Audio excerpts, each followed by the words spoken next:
Good morning. Good morning. Welcome. This is January 8th, 2023. And our theme for this year is God in me, as me, is Is me me. in 2023. That'd be hard for some of us to But grasp, but all the time, but particularly this year, we're focusing on it. yeah. And we typically, traditionally, in our movement, the first month of the year, January, we cover the basics of our teaching that Ernest Holmes, our founder, called Science of Mind, the science of mind, how to use your mind in a scientific way to create your experience. And so we're actually doing that with this talk today. Our title is The Universal Voice. This voice is a metaphoric voice, not one that you actually hear, but we're talking about hearing from the universe. And we're going to start by reading something that Ernest Holmes wrote and was in the first edition of the Science of Mind textbook, 1926, I think it was. 1926. It's not in our current one. And I'm skipping the opening prayer this time because this writing is a prayer. And I'm going to read it all, and then we are going to break it down because It's a whole it talk. covers everything. So if you care to listen, you may even want to close your eyes and listen to it. This I saw, or else some inner presence made it known to me. The universe is filled with life. The air, the sky, the sea teem with intelligence, with majesty and might. And deep within me, some subtle inner sight beholds and sees, comprehends and knows the all. It neither fears nor falters, but answers the divine call to be as one, beyond the bounds of time and space, to overcome the bondage of the human race and leap with trust, undaunted, free into the deeps of that infinite sea, whose waters calm and ready to receive those who in simple faith believe. And so it is. It's wonderful. I love it. So when I read that to Bob, he said, wow, that is the whole talk. Because he is such a poet that it really spoke to him in poetry, as poetry. And we were talking about nature and how when you see the life everywhere with some of the shows we've seen. Well, and the thing that struck me is in his first line, this I saw. So often we're not looking. We don't see because we're not looking. Or else some inner presence made it known to me. That inner presence, always present, always aware of the environment that we're in when we're not distracted by our not enoughness, our things to do, our worries and fears, our task, our multitasking. And I've said this many times before, and I'll repeat it because it's a lifesaver. I get up in the morning early to go to work, and it's barely light. And on the way to the car, if I'm not careful, I'm thinking about going to work and whether there'll be a lot of traffic. If I can stop, I've made it a habit to do that, I stop and I look around slowly and I listen. And I hear all of the songs that I need to hear in the morning from the birds that just got up, who are now telling me that there's an inner presence, there's something greater than me out here, and it's all connected. And the other piece of that is, of course, the bird that's calling is calling from a nest, from a tree, and there's eggs in that nest, and there's birds that are going to be, and calling to another bird, and there's a conversation going on in nature, and it's all connected. If I miss that, I have missed probably, I think, one of the most important parts of my day. And sometimes I do. So, oh, I've got to go. What I've got to do today? And unfortunately, on my way to work, I'm not even driving to work. I'm already on my way to work, thinking about what I'm going to do when I get there.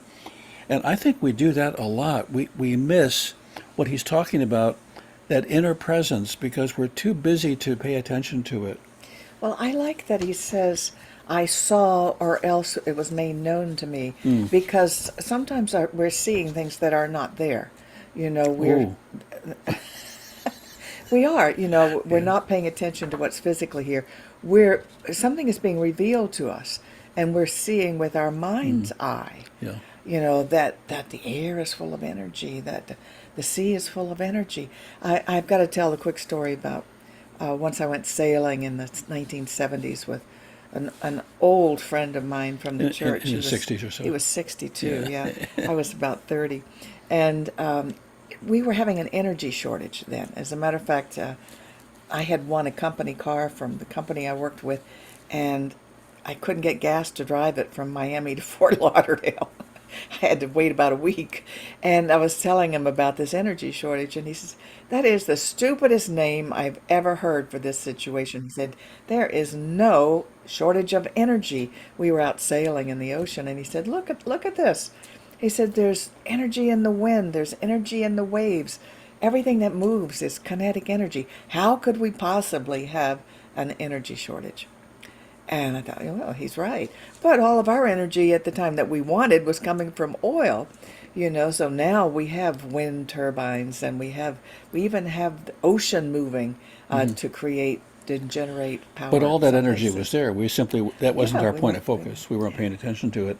He says the universe is filled with life. The air, the sky, the sea teem with intelligence.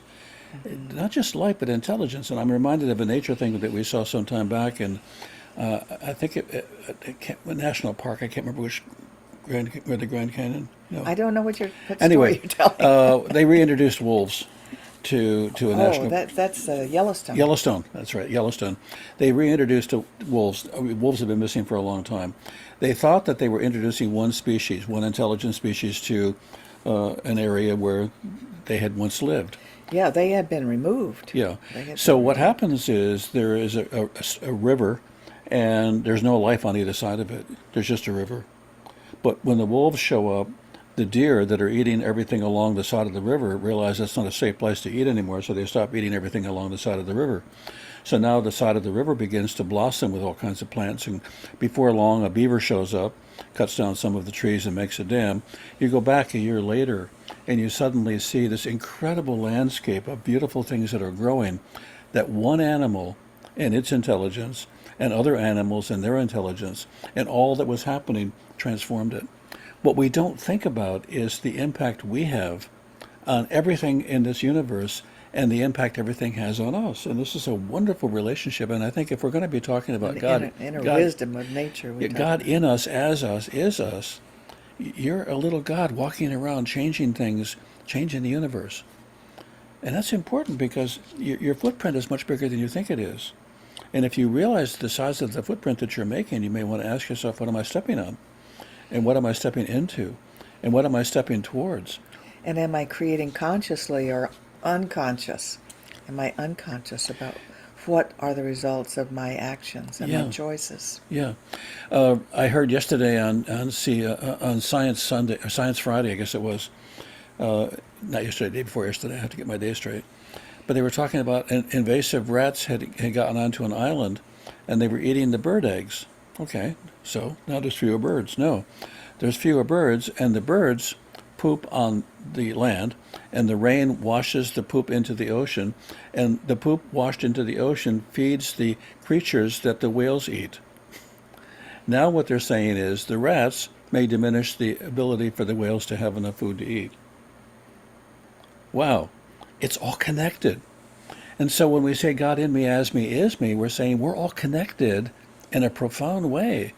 And if nothing else this week, I would ask every one of us, myself included, to pay more attention to how connected you are to this world that we live in, and stop, if you are, treating yourself like an isolated individual, and realize you're part of an extraordinary divine team of intelligence. Right, and you called us little gods. One of the words I've often used, because we think it's so audacious to say God, I am God, is godlets. Little godlets.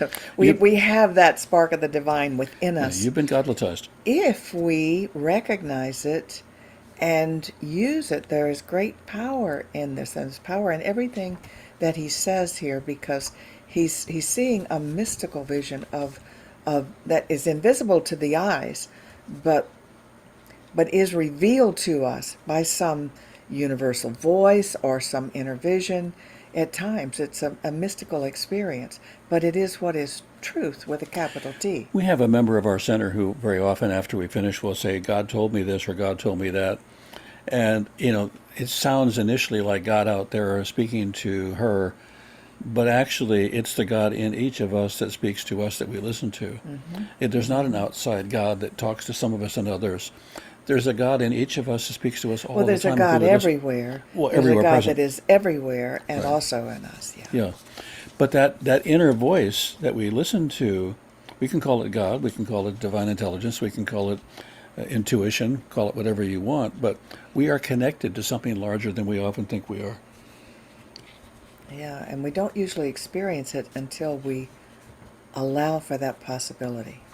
So, and he says, deep within me, some subtle inner sight beholds and sees, comprehends and knows the all. How many times have you wanted something, set your mind to thinking about it, then forgot about it, and noticed that your mind kept looking for the thing that you had addressed and found it in 500 different places? I wanted to buy a car, wasn't sure which one. I decided which kind of car I wanted to buy, and suddenly it seemed that everybody and his uncle was driving that car. Is that actually true? No. I suddenly had made a distinction in my mind about what I wanted to look for, and my mind then went ahead and started looking for it. And every time my mind would see it, it would say, there's one. Oh, that's right. And I wasn't thinking about one when my mind said that to me. What we don't realize is the divine mind we have, when given an assignment, will work 24 hours a day to make it so. Well, what if that's true when it comes to negativity and fear and worry? What if the thing we believe most is, I'm not enough? Then the mind sets about proving that that's true. And there's lots of evidence when you're looking for not enough. What if your premise or your belief was, I am enough and I am connected to and I am part of the divine? Wow, that would mean something happens to her that's great, it's part of me. Something happens to her that's not so great, I'm sorry, that happened to you. I don't know what happened. Yeah. Well, when I first realized this, I noticed that animals started responding to me differently because, I viewed them as part of God, part of life. They responded to me differently. They responded in a friendlier way, and their owners would always say, I don't know, but, this parrot never, bites people, doesn't like people. And he was being very friendly with me. And well, this happened with dogs, cats, everything. And I had always noticed when I started meditating, my cat, which was an outside cat, he didn't spend time inside, but he would jump in my lap when I was meditating. It just was a call to him. And he was a pretty outdoor cat. I don't know how he was. He's a wildcat. He's a wild cat, but he loved to sit in my lap in meditation. So they have sensings that we don't know they have. Well, he says it, and deep within me some subtle inner sight beholds and sees, comprehends and knows the all. It neither fears nor falters. Well, that's just as true for animals. Something in me, it neither fears nor falters. Yeah. Because the fear keeps us little. It keeps us from knowing the divine nature within us. And so it keeps us fearful. But answers the divine call to be as one, beyond the bounds of time and space. So, yeah, to be as one beyond with the animals, with other human beings. It's not me versus you. We grow up with the idea this is a dog-eat-dog world. You and me against the world, or we do this, us against them. Started with tribes, started with siblings. I was watching. It started with tribes. I was watching a brain special on PBS yesterday, and a very interesting thing that I knew but I hadn't thought about in a long time, is that as we get older, we seem to have more difficulty with memory. And what the researchers were saying was actually what's happening is when we move into that frenzied space, that worried space when we're on survival mode, our brain cannot process information that it already has because it's busy looking for how to survive. As we get older, we know more about the dangers that there are to our survival, and if we're not careful, we can spend all of our time in one survival mode or another. But what that actually does, in a way, is it makes us dumb. It makes us dumb to our own greater intelligence. And the suggestion, who knew that you would hear it on PBS, was people need to meditate. They need to become mindful. Yeah, that it actually helps your brain. Yeah, and actually, but you can't use the brain that's busy trying to get you out of a situation to run away. Ah, I see. So what happens every time? Oh, I can't do that. That's going to be. Oh my God, I can't do that. That conversation has already blocked the possibility of your brain being at its best, because at that point your brain is saying, "Get away from here as fast as you can." And I can remember one time, this sadly, patrol car stopped me because they said I was going too fast. I don't think that was possible. How could that be? Yeah. And the officer said, let me see your driver's license and registration. And I thought, what is a driver's license? Where would I find that? Yeah. And I began to think, Where would I oh my find God, such a I thing? had no idea Alzheimer's could work that fast. I have instant dementia. And I thought for a second, I thought, driver's license, I know, I've heard about those. People have them. And I thought of my glove box, and I realized it was possibly in there. That's how worried I was that I was going to get a $300 ticket. Fear took over, and fear takes over. Yeah. All you can do is say, I don't know anything, and I'm sorry, I'm so dumb. But the problem with that is we don't realize we often live in a state of fear. It's a quiet Like fear. that, It's a kind of soundtrack that sounds like Jaws, in the background. And it's like, what's wrong? Nothing. But he's here somewhere. Done it. So every time we move into fear, we diminish our awareness, we diminish the availability of our intelligence, and we certainly diminish the connection we have to the divine. And that's huge. So if you can get away from fear, if you can meditate, if you can find something you can give your attention to that you're not afraid of, or that doesn't worry you, or that isn't going to turn on you or bite you, then what happens is you have access to more and more and more of you. Let's see what else he has to say here. To overcome the bondage of the human race. Okay, that was actually the last statement. Beyond the bounds of time and space, to overcome the bondage of the human race, and leap with trust undaunted. We were talking about having made some leaps, and when I first ended a 17-year internship, which my ex-wife called a marriage, and I ended that internship and I moved from upstate New York to Florida. I moved with under $100 in my pocket and everything I owned in a little trailer that I'd made, with a car that had no air conditioning in the month of August, and no job prospect. That was the leap, and that was the leap that could have been what you could say with the end of me, or Well, you were coming down to sell art. yeah, right. You had that job prospect. Yeah, right. Right. Yeah, And right. I did the first art show, and they said, "Oh, that kind of stuff sells in the Northeast, but it doesn't sell down here." And I thought, "Oh, that's great." Colors are wrong. Yeah. So I realized at that point I had taken a huge leap, and what I also knew was it was very possible that this could be the end of me rather than the reset. It turned out to be the reset. But one of the most important parts of that entire short story of what looked like going to be a disaster is that I had my little trailer parked someplace with my little car that's not air conditioned, and I'm sitting on the beach. I should have been sitting in a bar drinking or doing something to say, But you didn't drink. Isn't this awful? But I didn't drink. So I'm sitting on the beach, watching the ocean, and this young woman is, walking by, and I nodded to her, and she nodded to me, and then she stopped. She said, "You don't look like you're from here." Probably because I had black shoes on and black socks, sitting on the beach. Sitting on the beach. You could tell I was either German or European or a Northeasterner. And I said, "No, I'm from upstate New York." She said, "Where?" And I told her where. And she said, "What are you doing here?" And I said, "Well, I came down here to start a new life, to push the reset button. And so far, what I've seen, there's several stops." Well, anyway, she said, "I have a condo. It's on the beach right here. And if you don't want to be fooling around with me, and I can trust you not to do that, you can stay here until you get squared away." Pretty generous. I'm living now on the 23rd floor of a condo overlooking the ocean. I went to interview for a job, and she said, "Oh, you're not going to take your car?" And I said, "What do you mean?" She said, "It has no air conditioning." I said, "I know." She said, "You don't want to go in like that. Take the Cadillac." So I took the Cadillac for my job interview. Okay, but the bottom line is, if I hadn't sat on the beach, I wouldn't have had the experience. If I hadn't given myself some quiet time to contemplate this incredible scene, to be a part of the ocean that was there, I would have been drowned by my experience or by my fears. And I had a lot of them because it wasn't a friendly place. In 1986, when I came down to Florida, people that came down to Florida from the Northeast weren't looked at favorably. They said, "Why are you here? Why don't you go back?"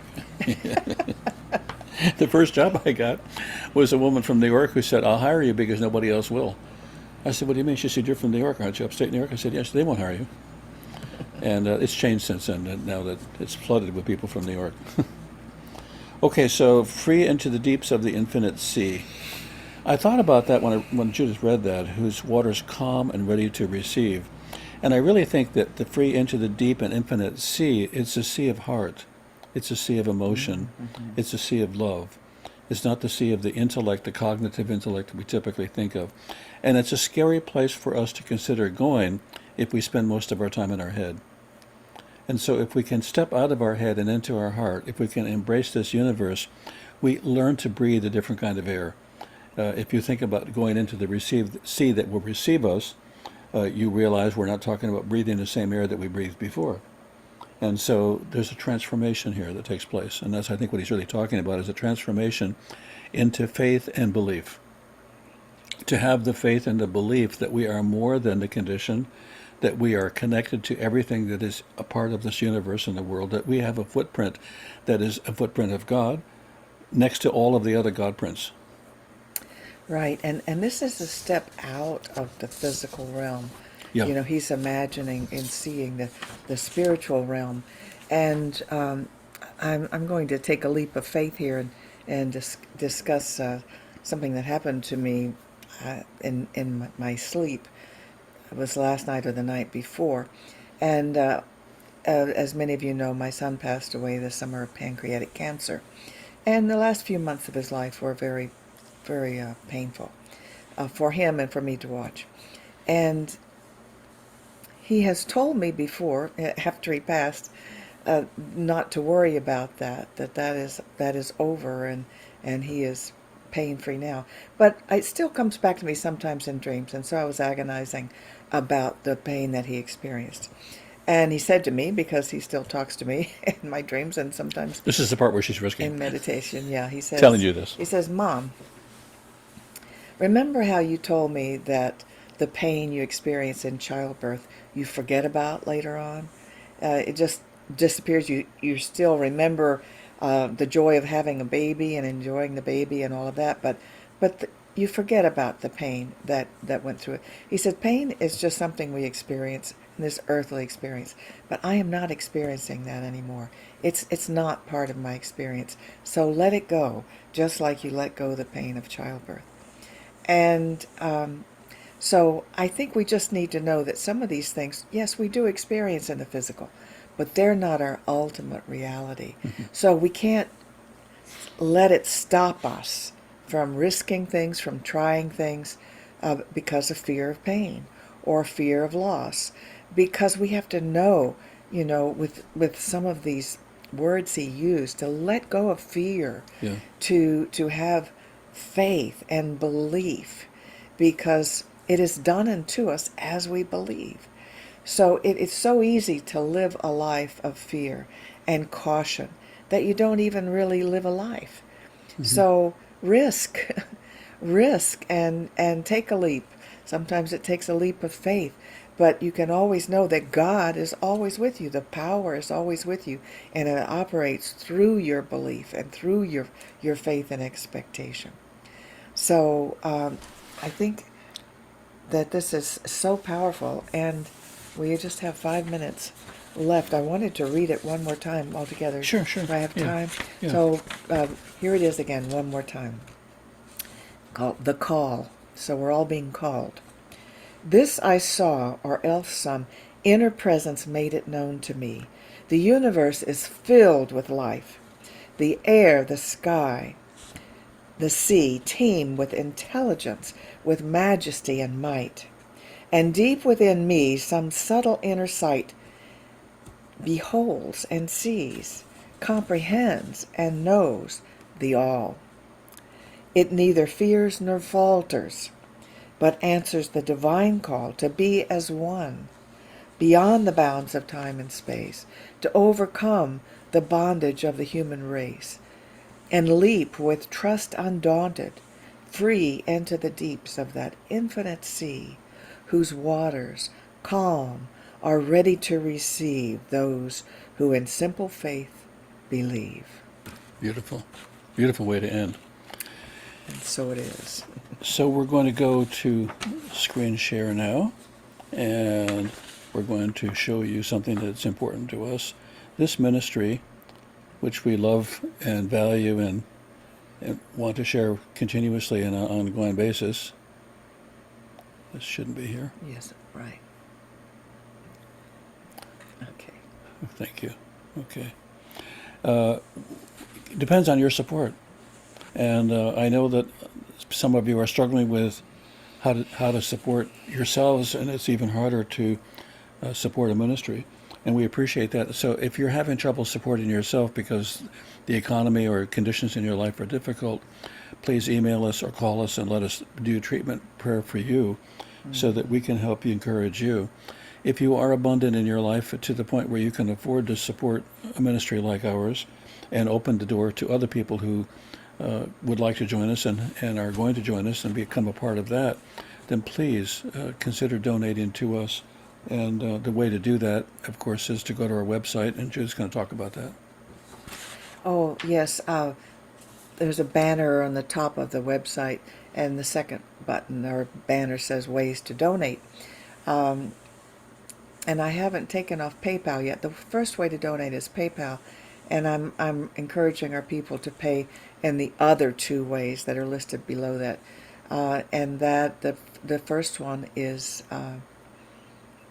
Easy Tithe. No, the second one is called Pay, just Pay. It goes through our website and goes right into our bank account, pay dot something. And it's very easy if you play with a card or a bank account number, I guess. And but if you want to give regularly and just set it up one time and not have to worry about it, then Easy Tithe, which is the last one, I believe, is the way to go, because they set it up, and whether it's weekly or monthly, they'll Right. just do it automatically. And you can change it if you need to. And yeah, you can change it anytime. So, and many of you do that, and so we appreciate every donation, however you do it, and we thank you very much for that support. So we're going to say together an affirmation that we believe really does state what we need and what we and how it works, which is my investment today is made with the full realization that God is the source of my supply and returns it to me enriched and multiplied. And so it is. Okay, so now we're going to stop share over here. And we are going to end the recording, and we're going to play some incredible music.